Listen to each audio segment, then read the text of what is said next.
Yo, what is up, you guys? My name is Version 1, and welcome back to Changeling Tale! We're back with the game, we're back with grace, we're back with the wonderfulness that is this wonderful game. Anyway, now that God of War is finito, fandango, I finished the game out. You guys are steadily still getting episodes trickling on as I'm going to start recording stuff in the meantime as I'm going. So, we last left off, Grace pulled us into the loch with her yacht and single passenger in tow. I need to sneeze again. God dingus dang it. Also, I apologize if there's gonna be a lot of audio cuts through this episode because of the fact that my son is getting over being sick. So guess who's catching it? Me and everybody else in the house. So yeah, I'm getting sick again. I fucking hate it. It's annoying as hell. My throat's already starting to get scratchy. My nose is starting to run and get all kinds of pain in my ass, and this is driving me crazy. Anyway, so it's gonna affect some of my upload schedule and stuff like that. I mean, other than the fact that I've still got an entire chunk, because I'm on the last bit of the second to last of the final recording for God of War, and then I have the final episode, which is almost 2 hours, the 2 hour long recording in itself, so I can get 2 or 3 episodes out of it. So it's gonna be a little bit. So maybe by the time that gets done, I'll be done with being sick, but you'll probably still getting some videos of me being sick in between those videos of me not being sick. So, have fun with all that. Anyway, moving on. Do you miss any of it? The way things were? That house holds few happy memories for me. I don't know what to say, and we stay silent. As sadness washes over her, my family had its share of issues, but it breaks my heart that Grace's home makes her feel so empty.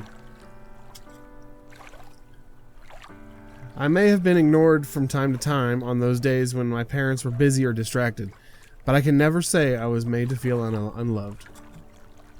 Again, I choke up, thinking about what life must have been like for Grace as a child, being made to feel as though their greatest loss was her fault. Unintentional though it may have been, her sisters and father made her feel so unwelcome that she remembers few or no good times past. Wow, that's harsh. They're there, I'm sure, but they're buried deep beneath many more instances of self-loathing and distress. Fear that she was unlovable and at worst unworthy of the life she was given. Even if they never meant it, those mentions of Grace being the problem, words only have to be spoken once to have them seared into our memories forever. Even casual remarks seep in and linger. And every time those scenes replay in our heads, words echo, and our hearts break over and again. I picture our shared empathy like an invisible thread that ties our souls together. When she aches, I do as well. Perhaps I miss a few things, just a little. My bed, my clothes, my shells and knickknacks, Jessie's voice, her jokes, Marion's cooking. You'll miss more than just Marion's cooking, right? Yes, but sisters aren't meant to live together forever. Father, he won't be at war forever. Living with him would be an impossibility. The sister's father, Owen, most of all, I remember his gruffness. Coming home to a daughter who's sprouted a tail, I don't know exactly how he'll react. Several different versions of that have happened already. But I doubt it'll be a sunshine and roses, you're right? My parents had still been here when I returned. I'm not sure how long I'd have lasted either. It's part of the natural way of things. We grow up, leave the nest, find love. She winks at me. And then we settle down. The words tumble out, partly in jest, but partly in earnest. Is that what I want? To settle down? Is it so wrong to crave some sort of normalcy after life being turned topsy-turvy? Grace's face falls and she looks down at a large, half-submerged body. At her. Malcolm, you're sweet, but a lot's changed. I'm not sure what settling down would look like, what our home would look like. Certainly not one in a traditional sense. Good thing there's nothing about us that is traditional. Hi, that's for sure. Her smile anchors my spirits, but my visions of our future are as unmoored as ever. Yesterday I imagined building a cabin by the grotto, a home on the shore we could share to bridge our two worlds. But it's beginning to sound like it will take more than lakeside living to bridge this gap.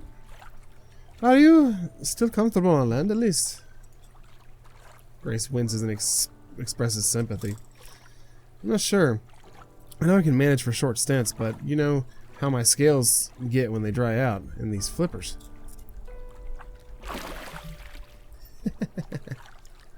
She flips herself underwater, showing off her enormous legs.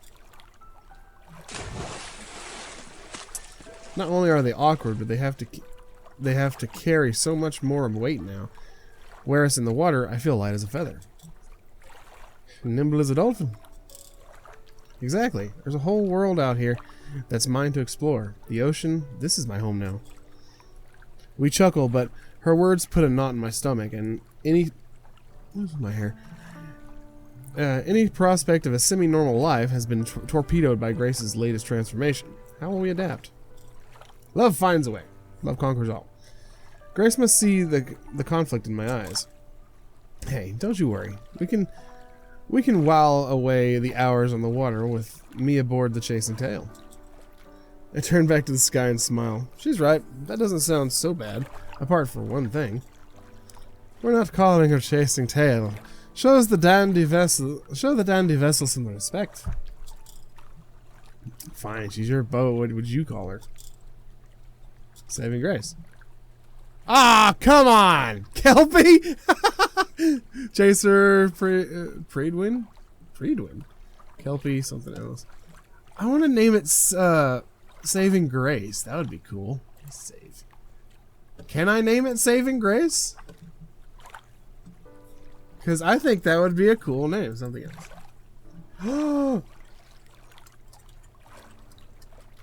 Oh, damn, I can't do Saving Grace. I can only do 6 letters. Damn it. Alright, we're going back. I'm not going to name it myself because I have no imagination. I'm going to call it the Kelpie. Let's name her Kelpie after a water horse spirit. Great idea. She'll be your Hazel of the Sea. Ah, perfect. Excellent. And also because I I really like the Kelpie. That's a cool seahorse. Hi, but hopefully a little less stubborn. Oh, she went Hazel. That would have been Hazel. Yeah, that would have worked. Oh, that's amazing! God, I love this fucking game. We laugh at minutes. That does not look like a yacht. Because here's the cabin area. What the fuck? Why does this look so much bigger on shore? What the fuck is this shit? Oh, I gotta hide this for a second. That's awesome. I love it to bits. You guys are amazing. We laugh and she takes my hand as we float aimlessly aboard the Kelpie. I don't know if this lifestyle is what our future holds, but right here, right now, the respite is welcome. Just the two of us, alone, beneath the fair skies, floating in the middle of the loch. We speak of magic and marine life, family and friendship. We speak of love. My companion listens intently, interjects with a wit unmatched. Sometimes we both lay back in silence, simply kept watching the clouds drift by. Briefly, I forget that Grace is anything more than a bright-eyed young woman I re-encountered just a few days ago. Then, without a word, she gently plops. With a gentle plop, she dips beneath the loch, invisible beneath its mirror, calm surface. I'm reminded that I belong above water and she below. I sigh. What a life to be able to be so carefree. If not for Gran and her needs, I think might like to sprout gills and join Grace in her watery adventures. Although perhaps I've already experienced enough magic for one lifetime. My thoughts drift from Graham to the chores that have piled up during my absence. A carefree life is not in the cards for me. Unlike Grace, I have no sister to run the farm in my stead. Still, the chaos of the past few days years, really, have put things in perspective. The chores I've put off don't seem as important anymore. Perhaps Grace is rubbing off on me more than I care to admit.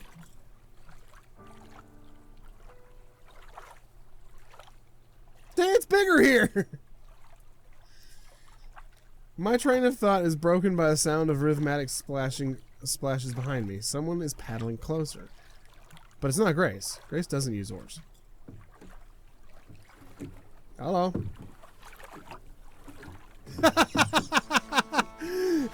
Hey, Douglas! Oh, God, I'm not able to... Ahoy, Master Campbell! Ah, fine pocket cruiser you have here. I need to sugarcoat it, Douglas. She's seen better days. Ah, she has. I seen her floating out here for some time. Is all well? Do you need a tow back to shore? His eyebrows point toward where the mast ought to be. I'm certain he must be wondering how I got out here in the first place. Ah, I'm well. Just out for a float. What brings you to the loch this fine day? Seeing the fisherman, it's usually no surprise. But after this morning's close encounter with Grace, I thought for sure he'd be scared into taking shore leave for at least a day or more. Same as always. They're hungry mouths to feed. What really rely on my daily catch. Aren't there more fish active in the morning? I shut my mouth before I finished the question. I already knew the answer. Ah, well, the fish weren't cooperating this morning, Master Campbell. Bad luck and ill omens abound. I reckon it's the first time Douglas ever had a fish fight back. Quite so. Please call me Malcolm. Ill omens, you say? Portents of a terrible magnitude. I warned you yesterday, lad, you shouldn't be out here. Especially not today. The loch she be angry today. Grace didn't seem particularly angry. Indeed, I'm pretty sure I heard laughter echo across the loch. Just what has Douglas read into Grace's confrontation. Voila. The waters have been quite calm since I came out here. Not to question our sailor's intuition, but are you certain of your read? Douglas's features crunch and smoke billows from his pipe like a churning furnace. Aye, I'm certain. The imp I spoke of yesterday, she's no mere fourth mermaid, a wee baby villa fist she be. Come again? A baby what? I don't even want to mistake a 10-foot tall giant like Grace for a baby is beyond me. Villa fist, lad! Click on, nope, back. Then your mom regard your tales of a fairy folk, spirits and beasties. Read your birds before bedtime. Again, I have to remind myself that Douglas is about my age. He speaks so plainly, so matter of fact that I picture him wanting this moment all his life, waiting to confirm what he's always known to be true. Part of me who wants to make a jab, remind him that I haven't had time lately to worry about the fey creatures of Aknacrash while serving overseas. But I calm myself knowing he is recently home as well. I imagine Grace and Marion have been great distractions, but he needs to pick a sister. It shan't be my fair maiden. Oh, I could have named it the maiden. Oh. Gran told me my fair share of tall tales. Who was the storyteller in your family? It's all over Master Campbell. Every one from a long line of believers I hail. My great-great-great-grandmum were Finfolk, so they say a heritage we can't take great pride in. That would indeed explain why her descendants are so hairy. Outlandish as it sounds, recent events inspire me to keep an open mind. Finfolk, as in a Selkie? Just so, lad. Merfolk, werewolves, glass sticks. They're all around us. We just don't always let ourselves see them. It ruins the illusion that humans are in charge. Ain't that the fucking truth? Since our chat taking a turn towards conspiracy theory and steer back to the subject at hand, I want to believe him. I think I do, but could do with less dramatic flair. His zeal rivals Miss Alana's. So, what is an ool? Venifist! Sea serpent of legend, behemoth of the deep. Behemoth? Grace may be large, but a behemoth she is not. Aye!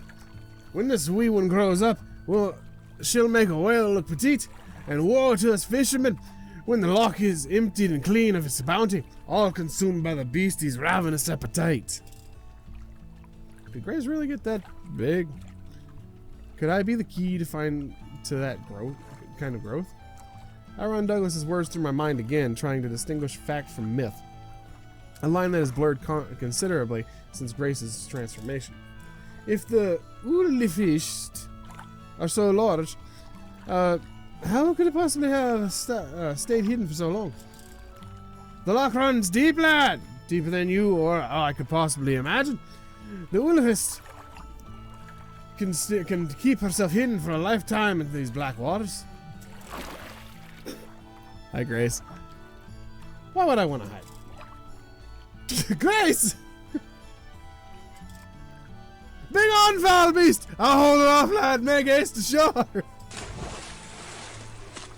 Douglas makes a whack at Grace with the oar, which lands with a splash where her head used to be. She pops back up a few feet away. I told you, Mr. Chronic, I'm no mermaid or an Ooglefest.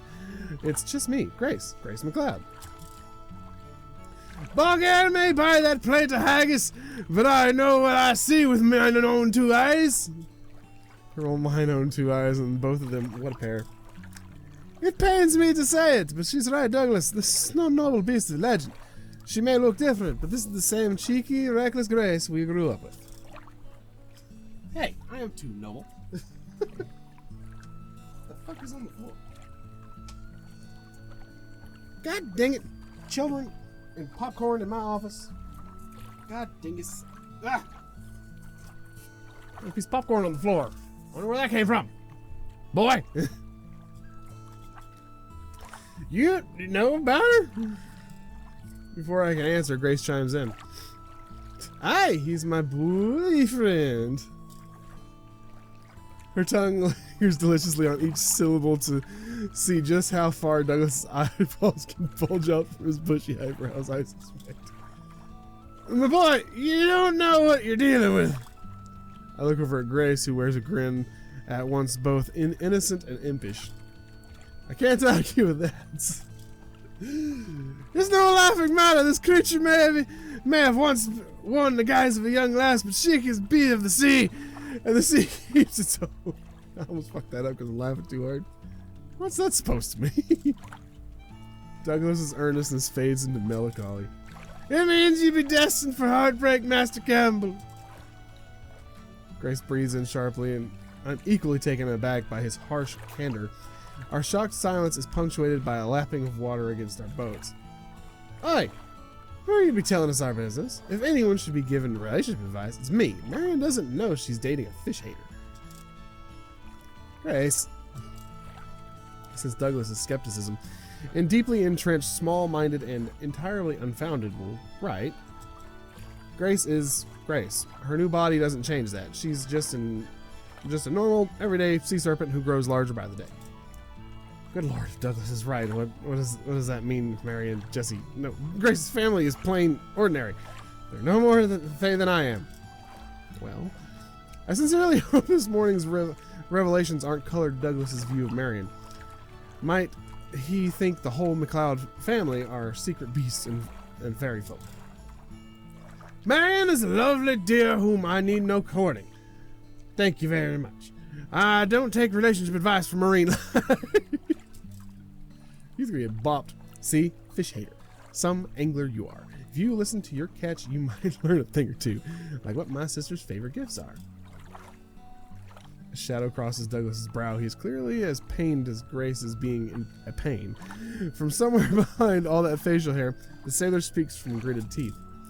To turn down an offer of the Fae is to tempt fate. All right. Oh, Lady of the Loch, tell me thy wisdom. Really? Seriously? These two? If it helps build a bridge between old rivals. Cleaning supplies. What? You heard me.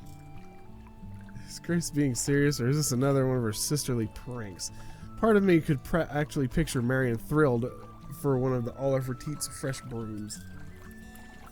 I don't believe you and your serpent-tongued beasts. I opened my mouth to defend my girlfriend's honor, only to realize that, yes, her tongue is in fact quite serpentine. That's no way to talk to your future sister-in-law. Fine, try this on for size. The church picnic is around the corner. Ask Marion to accompany you, and she will jump over the moon. Now Douglas pauses to think. I concede Grace may be onto something here. But my service, my customers, I can't just...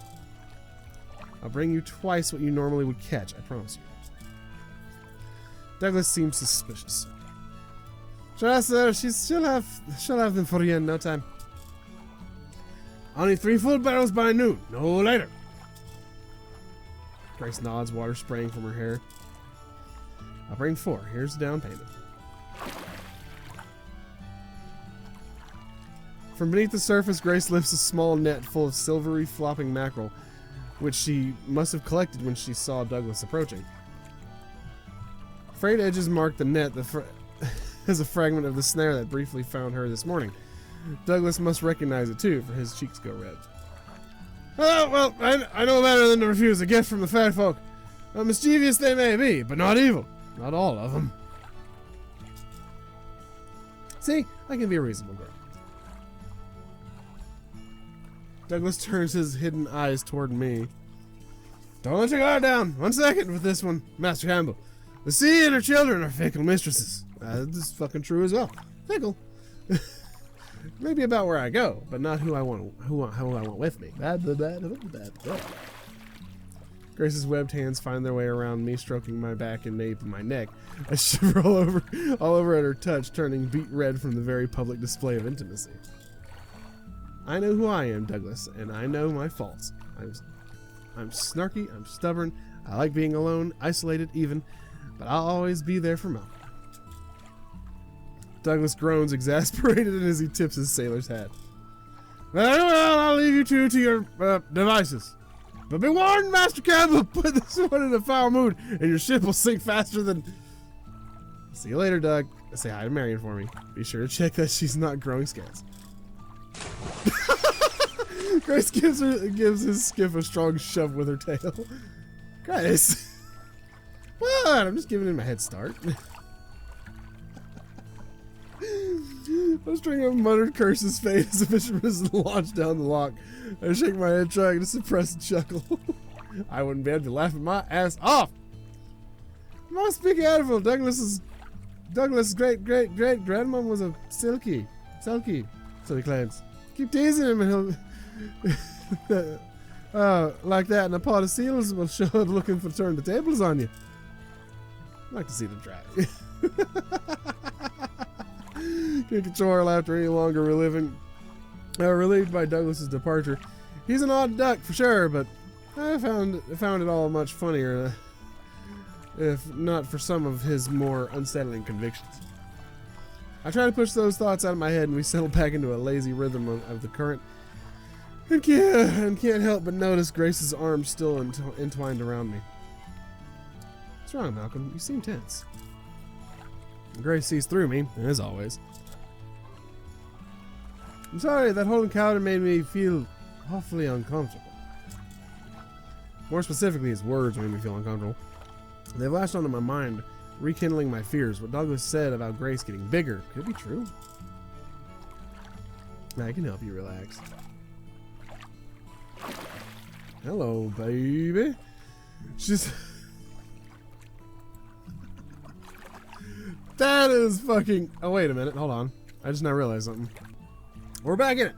She slides up onto the boat, her minstroosh. What's his word? Ministrations? I don't know. Becoming more rhythmic. Each webbed finger bears into my muscles with the power of a kraken turned masseuse. Uncertainty has wormed its way back into my bones. I should welcome her embrace, but now it leaves me with a sinking feeling in my stomach. My whole body tingles, some places more than others, and I know where this is going. Yes, I made a silent vow not to withhold my gift, Grace's gift, from her, not to, if it's within my power to give. But... Grace, wait. She frowns but stops. Grace already has a difficult time on land, and the lock seems smaller and bigger the bigger she gets. If she transforms more, if I make her transform more, what if it forces our worlds even further apart? The sea and her children are fickle mistresses. What's wrong? I'm sorry, but... Oh, I was thinking... I could swear her scales become shade wider. Water laps at my ankles as the ship struggles to stay afloat beneath Grace's weight. Ah!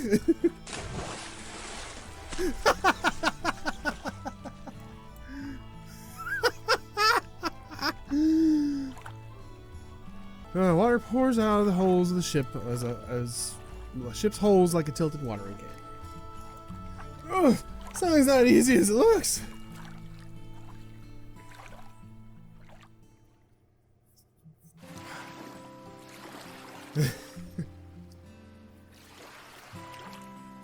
Back on shore, I curse my cold feet, but I'm grateful to have land beneath them again. You always deliver on your promises of adventure. What can I say? It's a gift. One of her many gifts I love her for her... One of her many gifts. I love her for her gifts. So why am I doubting them? Doubting her now? Because I'm afraid I will lose her.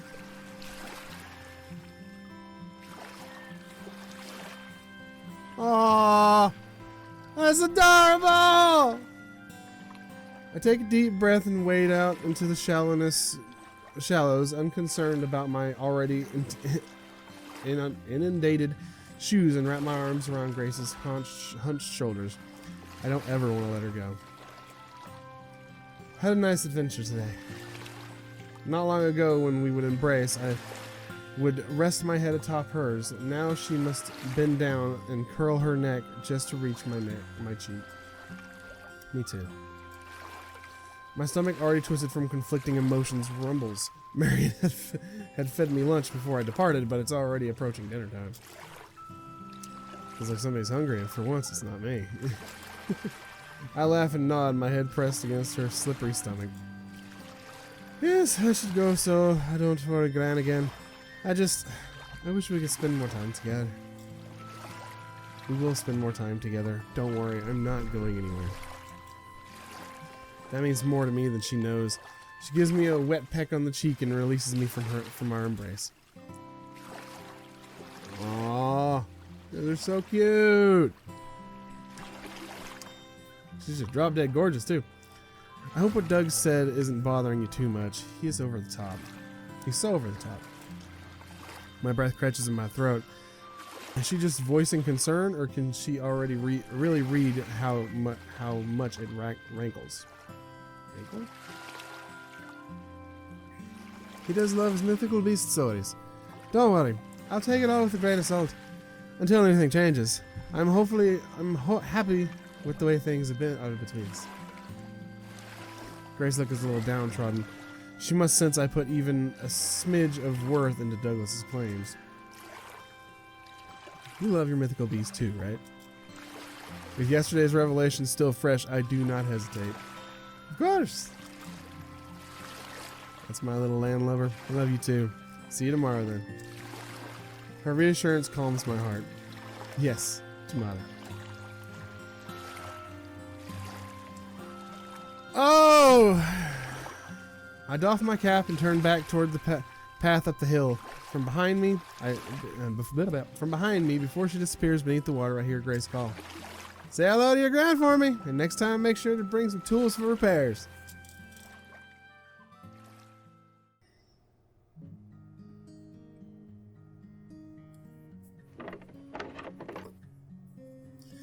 The smoky scent of Cullen's skink cooking on the hearth hits my nose as I enter the door. The fishy scent calms my nerves. That smells wonderful. Welcome, there you are. I thought I might lure you back with some good old-fashioned Campbell soup. Once was a ship that put to sea, the name of the ship. Campbell soup.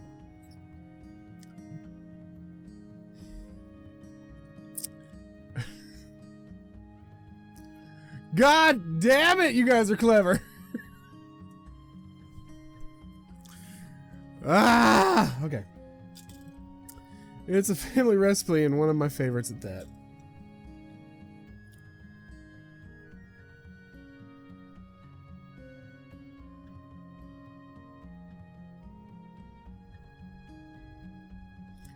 Oh, reading, right. I'm led to the table where I sit down and feel the weight of my day sink to my feet. Grateful my gran takes such good care of me. Better care than I've given her of late. I acknowledge with a guilt settling in. I can see the concern on her furrowed brow and pinched wrinkles. You had some long days and long nights, eh? I miss seeing your beautiful face. I still having the clouds when I'm not doing repair jobs here. Gran countenances relaxes. Countenance. Aha! Recording. Okay. Relaxes into and expressed a bit of jubilation. So nice of you, marrying such a dear. I'm sure she appreciates the help. Her eyes hold suspicion, I can tell. Not to mention she's near chomping at the bit and any additional taste of gossip I can provide. She nudges further. Douglas is such a fine gentleman, but... What, Gran? Well, he lives so far away. Oh, I imagine it's a quick walk for either of them, really. Or he could always tie his boat to the shore by her home. Well, I dare say she's missing out on an opportunity right in front of her face. Gran nods, relished in glee of promoting me as the best companion. Just like the words roll out, just let it go.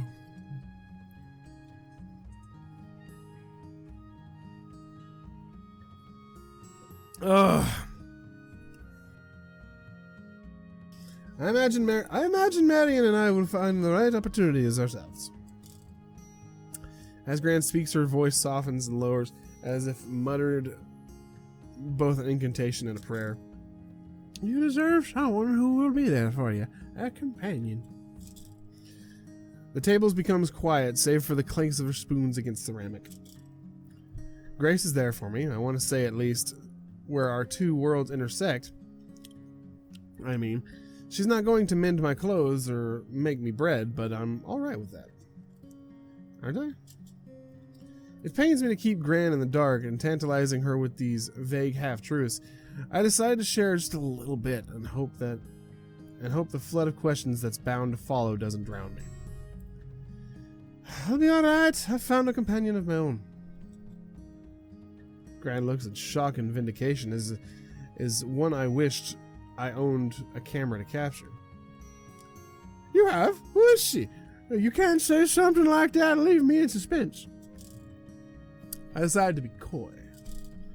You know Marionette's sisters, don't you? But Jessie is. Then I see the light bulb turn on over in her head. Grace? But how? How exactly? Gran, she's lovely. We're in love.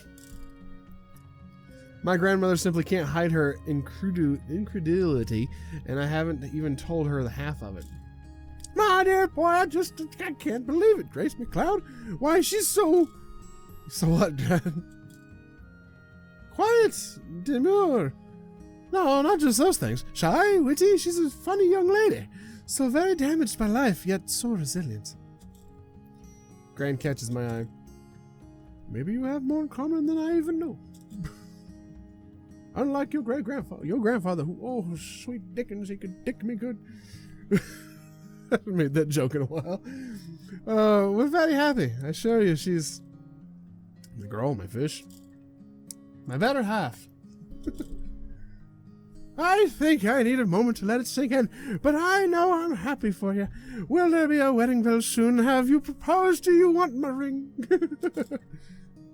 She starts to pull the band off her finger, and I stop her. Like, whoa, slow down, Gran. We're still figuring things out. Oh, of course. But don't let me down. No, but do let me know when the day comes. I'll make a special cake. Make a double wedding with Marion and Douglas.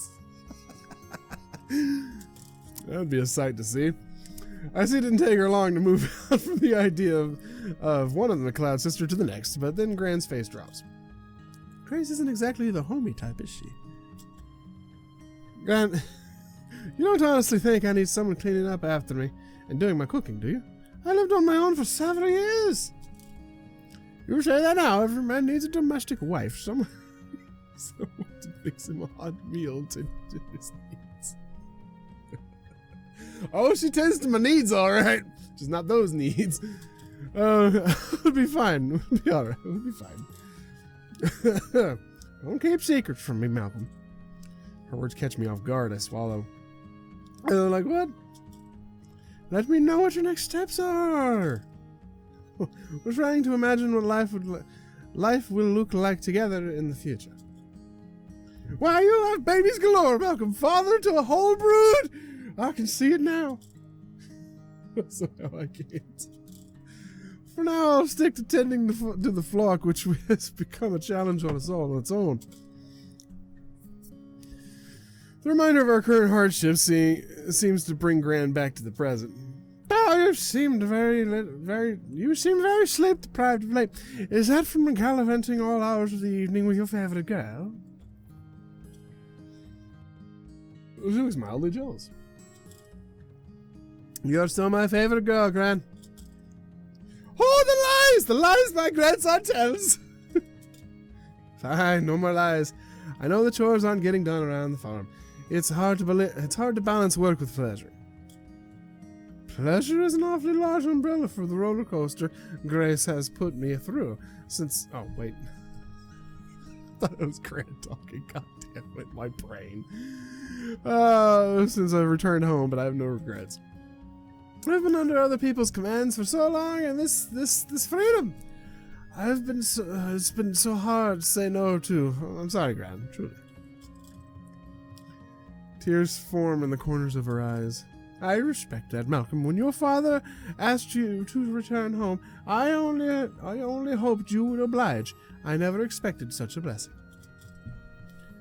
I'll always come home to you, Gran. The fact of the matter is, you should come home to the woman you love. I won't push the subject, but when you're ready, when Grace is ready, know you have a home of your own. My heart fills with joy and the relief of getting my secret off my chest. Well, one secret at least. Thank you, Gran. I can't tell you enough how much it means to me. And please bring Grace by the house. I want to give her a big hug. I'll see what I can do. A big hug indeed. Grace would have a hard enough time just squeezing through the door. Picture Grace flopping around inside our tiny house, knocking over silverware and ceramic plates, leaving scattered off dried scales on the furniture. Grace would just love that. Nah, Grace is not cut out to be a housewife. As I scrape the bottom of my bowl, I reflect on Gran's domestic dream. A dream I might have shared, were it not now out of reach. Blah, blah, blah, blah. No matter. Grace and I are in love, and so we will forge a new dream. It may not be traditional, but it will be just as stable and full of devotion. Sit back, feeling full and satisfied. Yes, a new and beautiful dream. One that no matter how hard I try, I simply can't picture. I can picture it! Yes! God, I love that sound. If only my days and nights transitioned like this. Oh, ho, ho. Mamma mia! My muscles ache as I stack another fieldstone atop a dilapidated wall paddock. Atop the dilapidated paddock wall. There we go. At this rate, it'll take me all afternoon to finish this section. Hi, Hazel! From behind me comes the sound of a rock tumbling over. All afternoon and all evening, then, Hazel, watching from her own paddock, nickers. Sometimes I think you like watching me suffer. True to my word to Gran, I've been catching up on the chores projects all day. Whoever said one could find contentment through simple manual labor obviously never worked hard a day in his life. Son of a bitch. Now, if Grace were here, her strength would make short work of this chore. But even if she could hike all the way up here on her big flippers, I'm sure there are other things she'd rather be doing. I wipe the sweat from my brow and look toward the lock. There are other things I'd rather be doing, and her name is Grace McLeod. Even another of Grace's wild adventures sounds more fun than this. What the fuck? A flash of light catches my eye coming from our cove. Something is catching the sunlight. Piquing my curiosity. Is someone there? Hazel! Do you see that? My horse stares at me blankly as I remind myself horses who don't understand English are apt to do. Yes, right. You hang tight, love. I'm going to go investigate. When I come back, I'll give you some fresh oats. Pat, pat. Walk away.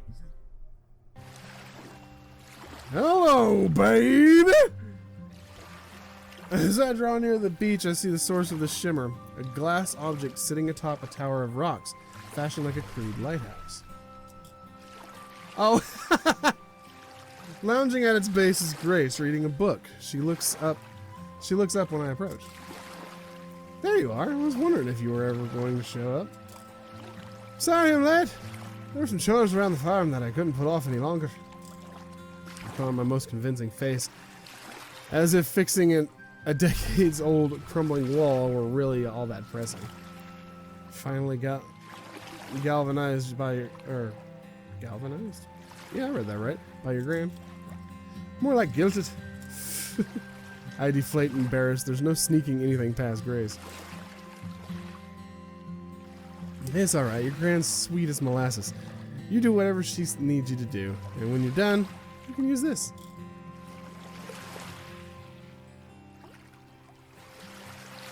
She gestures to a pile of stones atop the old mirror vase, chipped and cracked, part of her collection of lost treasures.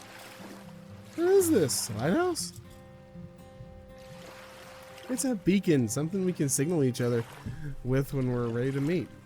That way I don't have to sit out here and be out here dehydrating while you finish your errands. She winks to let me know she jokes, but I still feel guilty about it. No, we wouldn't want that. This is pretty clever. I can see it clearly from the fields. Perfect. I'll tuck the vase here under these rocks. Whenever you're here to visit, just place it back on top and I'll come swimming fast as I can. And vice versa. Just so, the idea came to me when I was reading about how sailors communicate on the high seas. The Mariner's Almanac. Good read. She picks up a very soggy book she was perusing when I arrived and frowns. You'd think books for mariners would be a bit more waterproof. Goodness, where did you find that? In the ship's library at the bottom of the sea. I can't help but laugh. Guess there'll be no overdue fines if we don't return it.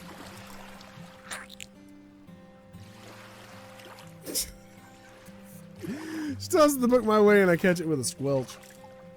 It's all yours. I've already read the book from cover to cover. It's even duller than Miss Alana's history lessons.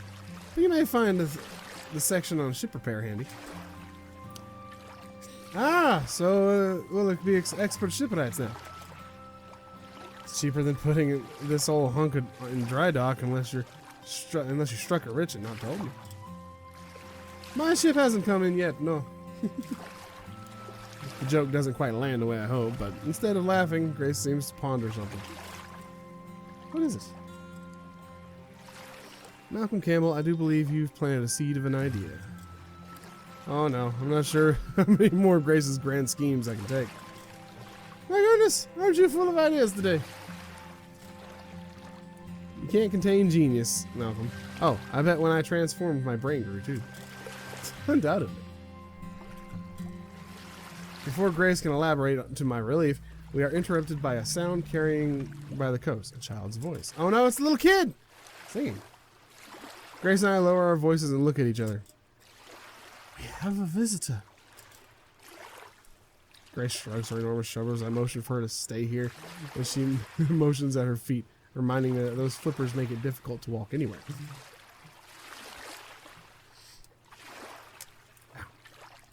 Oh, what's her name? Oh, is it the same little kid? Yep, it's... Peeking around the corner of the cove, I see young Flory. That's it. Flory Fairfold. She's all alone, guiding a paper sailboat down the water's edge. Oh, oh, oh, you boat down the stream. Maui, Maui, Maui, Maui, life is but a dream. Row, row, row your boat gently down the stream. Oh God. Row, row, row your boat gently down the stream. Merrily, merrily, merrily, merrily, life is but a dream. Grace, what are you doing? She's just a wee burn. Burn. Flory's head tilts up, up, up, until she's just about falls backwards. I don't worry the small child will be terrorized by Grace's imposing form. Of course, scarred for life. How will I explain this to her mother? Hello, I'm Flory. Are you the fish queen? I'm not a fish, but yes, dear Flory. You may address me as your highness. Flory looks more confused than terrified. I let out a sigh of relief. Not a fish? No, Flory. Grace is just like you and me. I hope my oversimplified explanation sticks despite drastic evidence and evidence to the contrary. No, look like fish. Smell like fish. Fish. Apparently Flory's decision is final. Why you out of Wawa? Wawa. Oh, water. It's because I'm playing with my friend. That silly fish don't belong out of the Wawa. Grace laughs and wades into the gentle waves. You're right, Flory. There. This Wawa is much better. Flory beams, melting my heart. Little Miss Flory. Oh, little Miss Flory. What are you doing so far from your house? From home? I'll look away again to confirm that no one else is around. Flory points to her paper sailboat. Sailing toward the lighthouse. The lighthouse? Oh dear. Grace's beacon might have been a little too effective. The lighthouse is signal danger, Flory. You should only sail in safe waters near your home. Let's get you back to your mother. Must be really sick. But Mr. Fish Friend, I want to be a fish too. Grace and I exchange a look, barely able to contain our laughter. I'm sorry, Flory, but you can't be a fish. Why? Because you don't have gills like me. Why?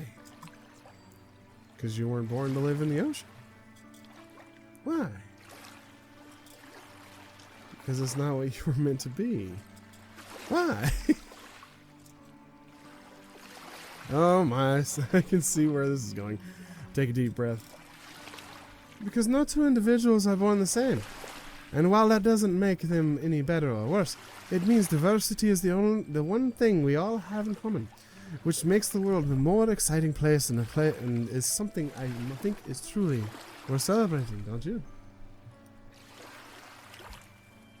Ain't a freaking paragraph ever fucking true. Not, this is, okay. Rant time! Ding-a-ling-a-ling-a-ling! Philosophical rant time! Not two people are born the same. Even identical twins are born similarly the same, except for certain key differences, either when it comes to their personality or something like that. There's never two people that are exactly the same. So, why in the hell do we put so much high standards on a chart that's again, this all stems from the fact that my daughter has turned 4. Yeah, my daughter turned 4 in January. Her doctor's appointment is next week for her yearly checkup, where they're gonna compare her to others on a chart, saying this is how she's grown, or she's this big on the growth scale, or she's this much on this scale. Who cares? Is she happy, healthy? That's all I care about. So stop comparing everybody to everybody as if they're the fucking same. Please, we need to fix that. We cannot continuously go going down the same path we've been going down for hundreds of years when it comes down to comparing everybody to each other, or doing the same thing with certain tests and academics and stuff like that. We cannot keep doing the same thing over and over and over again and expect anything to change. As long as you do something the same and expect a different outcome, that's the definition of madness or insanity. Sorry. I want to go home. Just as planned. I'll get you home, Flory. Just like a fish would. How about it? Would you like that? I beg your pardon? This is not part of the plan. Flory's already jumping up and down. Like a fish! Like a fish! Don't worry, Malcolm. We'll both be fine. And it'll be a ride she'll never forget. Grace's tail curls around Flory, whose eyes light up with wonder. Alright, we Miss Flory, climb aboard. In an instant, the precocious child clambers up and wraps her arms around her fish queen. Comfy. Uh-huh. Is this really safe? Of course, I'll be back in a jiff. Hold on tight, Flory. Zoom! With a splash, the two speed off towards town, leaving me dumbfounded and alone. Not entirely certain what just happened, but I laughed certainly one thing. Flory is having the ride of her life. Why the fish out of the water? It's adorable. My fingers idly flip through the maritime book's damp pages. Their mystifying diagrams and passages left unread. It's all gibberish to me anyway. Just something for my hands to do while my mind wanders, waiting for Grace to return. Or rather, my fish queen, bless Flory and her imagination, is too precious a pet name to pass up. Imagine Grace holding court under seas, school of fish lined up to catch glimpses of their most esteemed monarch. Perhaps that's her destiny. She's already wears a crown of horns, after all. For all I know, Poseidon could be waiting for Grace to take her rightful place by his side. If so, I doubt I have much of a chance competing for her hand, or rather fate. Is that why I don't want Grace leaving the lock? Not out of duty to our families at home, but just because of jealousy? Stomach turns at sudden thought before Grace's most recent changes. Leaving just felt irresponsible, perhaps even selfish. But now, I can't help but imagine that the bigger Grace grows, the farther from land from me she'll be pulled away.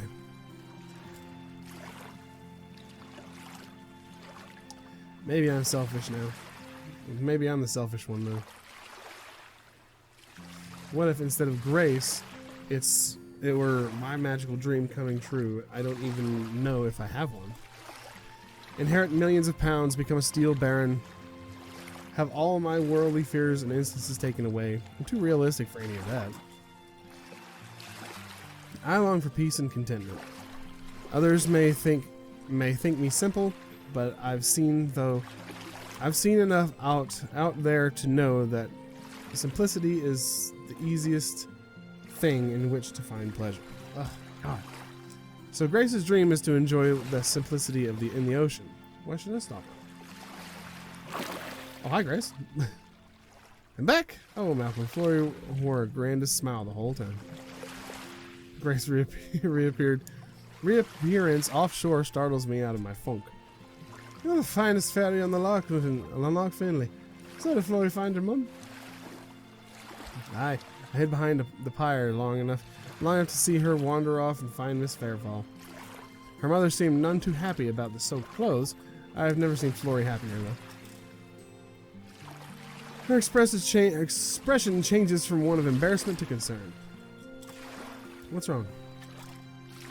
It's nothing. I guess I was just feeling a little lonely is all. I know you were gone for all of half an hour, but I'm hopeless. You are hopeless, Malcolm Campbell. A hopeless romantic. Come on. I know just what will cheer you up. Sexy fun times? I run my hand along my comfortable dry clothes. Somehow I doubt they'll stay dry for long. Oh, what did you have in mind? Why not let me give you a ride? Give you a ride too. I'll give you something to ride. Is this some sort of innuendo? No, she seems to mean it. Grace, your last passenger was half my size. I don't want to hurt you back. Hey, I'm no pipsqueak anymore, don't worry. I can carry you just fine. Flory loved it, and so did I. It's lots of fun. Okay, you all know I'm going on the ride, right? I'm getting on her back, and we're going for a ride before I end out this episode. Because I got 4 minutes, so we're going for a fucking ride. Why not? Well, Flory did what looked like she had a blast. She will too. Hop on. I'll have a blast over that. Hello. She offers me her hand. Alright, you win. Hope I don't regret this. After I take off my shoes and roll up my pant legs, she pulls me onto her back where I'm straddling her tail. How's my butt for a saddle? Ah, well, it's nothing like riding a horse. Well, that's for sure. The position is odd, but not uncomfortable. I feel secure enough in the nook created by the junction of the base of her tail and the small of her back. Too bad for Hazel, because you'll never settle for a mere horse ride again after this. Ready? Wrap my arms tightly around her slick abdomen and hope for the best. That's all I have to be, dear. Let's go! Zoom!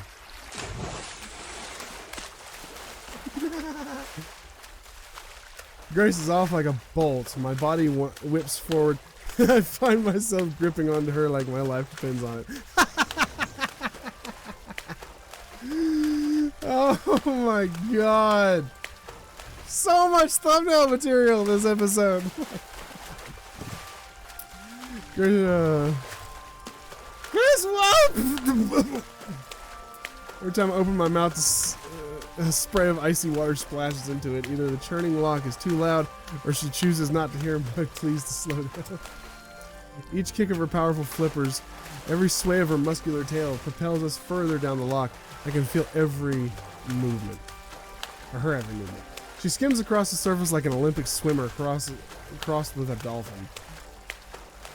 It's no fluke that I haven't been thrown from my mount, and Grace's tail fin presses me firmly against her back, keeping me safely in the saddle. Gradually, my fears are replaced by excitement. The salt sprays licks at my face, and I begin to laugh, caught up in the thrill. Woohoo! Between strokes, she turns around and grins, and I realize she's right. Even the fastest horse race doesn't compare to this. We'd win the motorboat tournaments in Inverness Harbor for certain. It's not like, if not for being disqualified for having no motor. The wind whips through my hair. The cliffs zip by in a blur. Then, as we come around the corner of the cove at breakneck speed, watch out! Oh shit! Hi, Doug!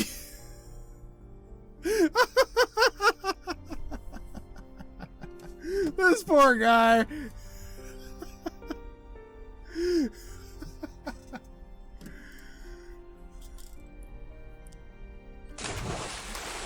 We crash back down in the water. Her tail presses tight against me to keep me from flying off.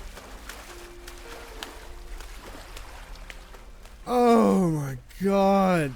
I gasp for air as we re-emerge, my heart beating out of my chest. Sensing I've had enough, Grace ferries me gently back to our beach. Quite the rush, eh? Waterlogged and exhausted, I can't help but laugh. I thought you said we'd take things at my speed.